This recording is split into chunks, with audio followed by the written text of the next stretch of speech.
اعوذ باللہ من الشیطان الرجیم بسم اللہ الرحمن الرحیم۔ پیغام قرآن انسانیت کے نام میں سورۃ البقرہ کی آیت نمبر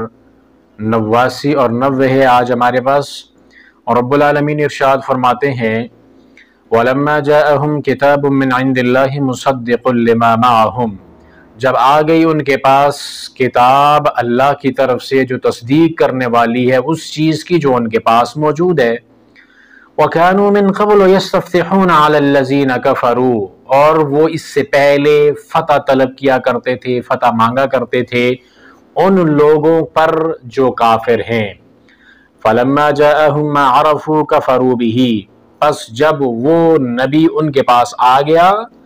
جس کو انہوں نے پہچان بھی لیا تو انہوں نے اس کے ساتھ انکار کر دیا۔ فَلَعْنَةُ اللَّهِ عَلَى الْكَافِرِينَ، پس لعنت ہو اللہ کی کافروں پر۔ بِئْسَ مَا اشْتَرَوْا بِهِ أَنفُسَهُمْ أَن يَكْفُرُوا بِمَا أَنزَلَ اللَّهُ بَغْيًا، بری ہے وہ چیز جس کی خاطر انہوں نے اپنے آپ کو بیچ دیا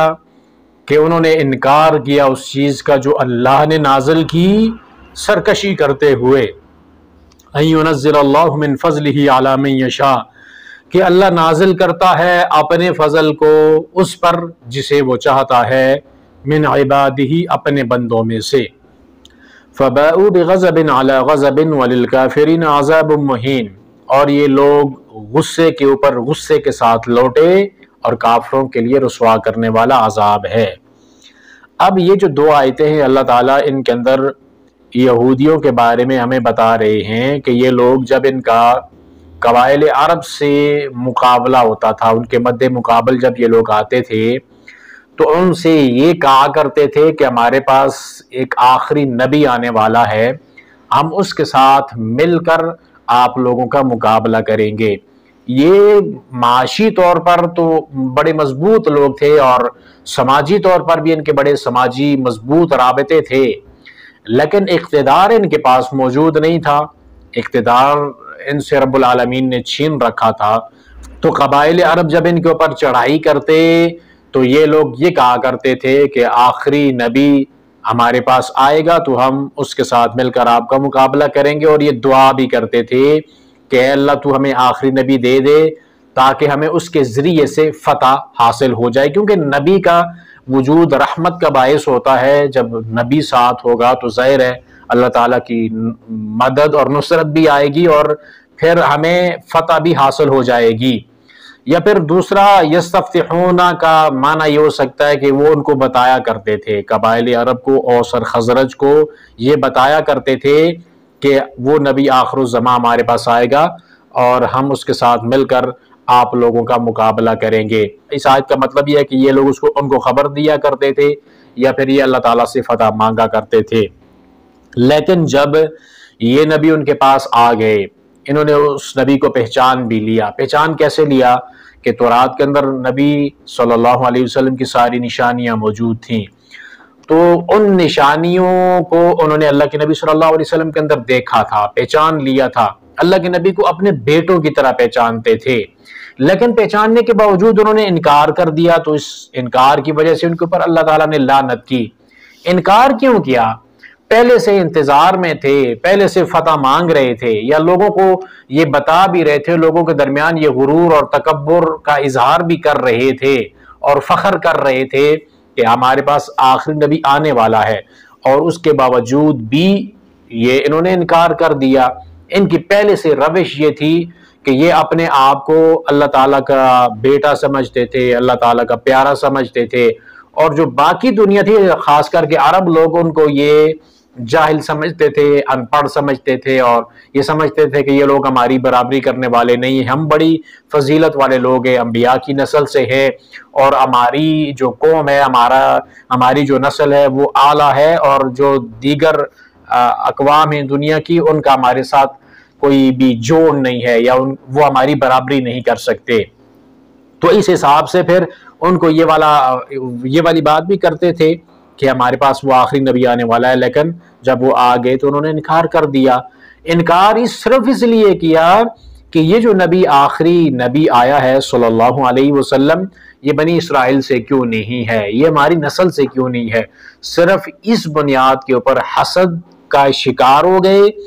اور پھر کیا ہو گیا کہ انہوں نے اللہ کے نبی صلی اللہ علیہ وسلم کی نبوت کا انکار کر دیا۔ تو اس انکار کی وجہ سے اللہ تعالیٰ نے ان کے اوپر لعنت کی۔ ان کے انکار کی وجہ جہالت نہیں ہے، وہ اللہ کے نبی صلی اللہ علیہ وسلم کے مقام مرتبے سے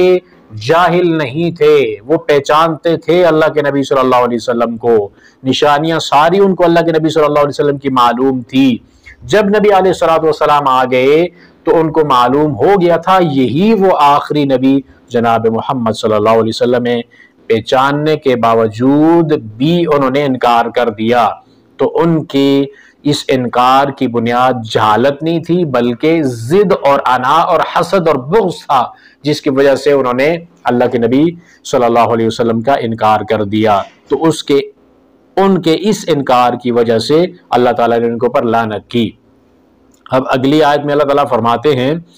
کہ بے سمجھتروا به انفسهم ان يكفروا بما انزل الله بغيا ان ينزل الله من فضله على من يشاء،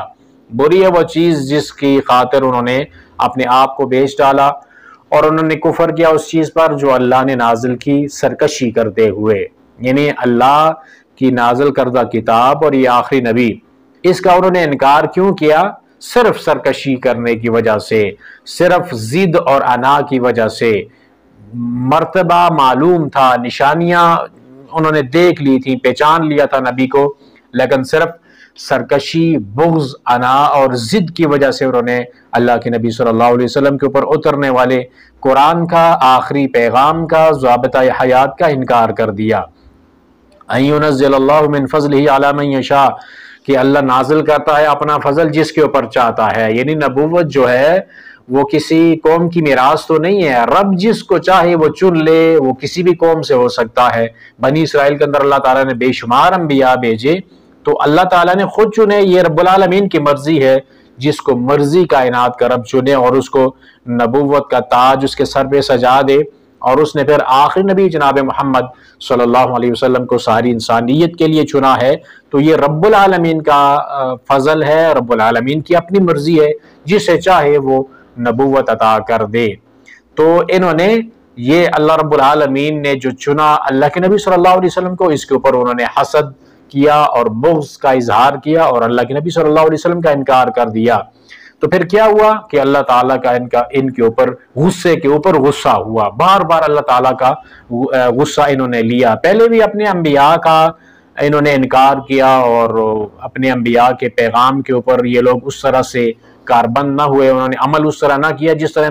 کہ ان کو کرنا چاہیے تھا، اور پھر آخری پیغام کو بھی انہوں نے جھٹلا دیا، تو ان کے اوپر غصے کے اوپر غصہ ہوتا رہا۔ اور کافروں کے لیے پھر رسوا کرنے والا عذاب ہی ہوتا ہے، ان کی دنیا کی زندگی بھی رسوائی والی ہو گئی، اور آخرت کی زندگی، آخرت کے اندر بھی ان کے لیے عذاب ہے جو رسوا کرنے والا ہے۔ اب جب یہ لوگ اللہ کے نبی صلی اللہ علیہ وسلم کے بارے میں لوگوں کو بتایا کرتے تھے اور فتح کی دعا بھی کیا کرتے تھے کہ آخری نبی کے آ جانے کے بعد آخری نبی ہمارے پاس آ جائے تو ہم اس کے ساتھ مل کر ان لوگوں کے اوپر فتح حاصل کریں، یہ فتح بھی مانگتے تھے، نشانیاں بھی انہوں نے دیکھ لی اللہ کے نبی صلی اللہ علیہ وسلم کے اندر، اور پہچاننے کے باوجود انہوں نے انکار کر دیا، تو اس انکار کی وجہ سے ان کے اوپر لعنت آئی۔ تو جب بھی بندہ حق کو پہچان لیتا ہے اور اس کے پاس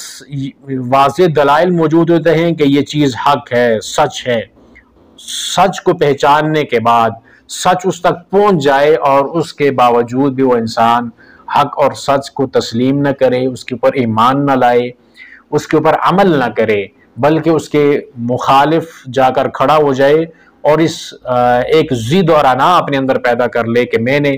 یہ والی بات نہیں ماننی۔ اس کی بنیاد کوئی بھی وجہ ہو سکتی ہے، حسد، بغض ہو سکتا ہے، یا اس کے اپنے نفس کا غرور اور تکبر ہو سکتا ہے،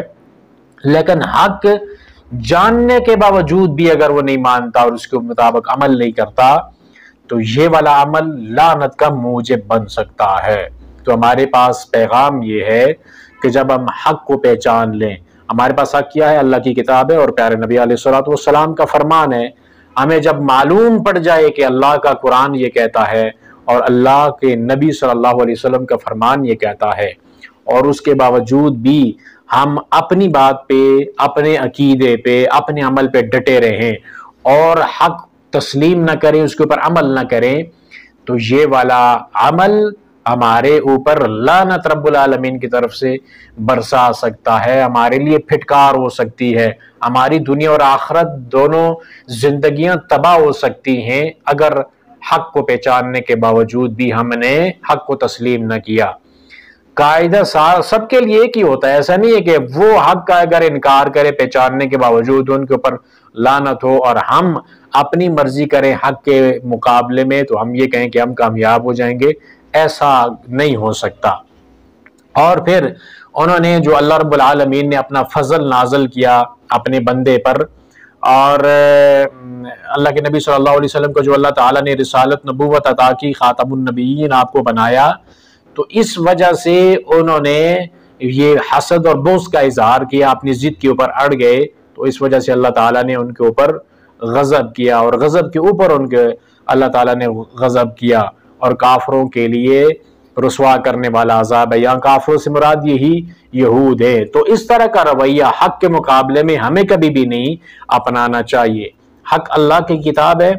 اور اس کی تفسیر اللہ کے نبی صلی اللہ علیہ وسلم کی زندگی ہے۔ آپ نے کوئی کام بول کے ہمیں بتایا، کوئی کر کے دکھایا،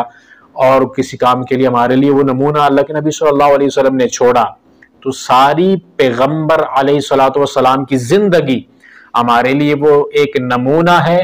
اور ہم نے اس کو تسلیم کرنا ہے، اس کے مطابق ایمان لانا ہے۔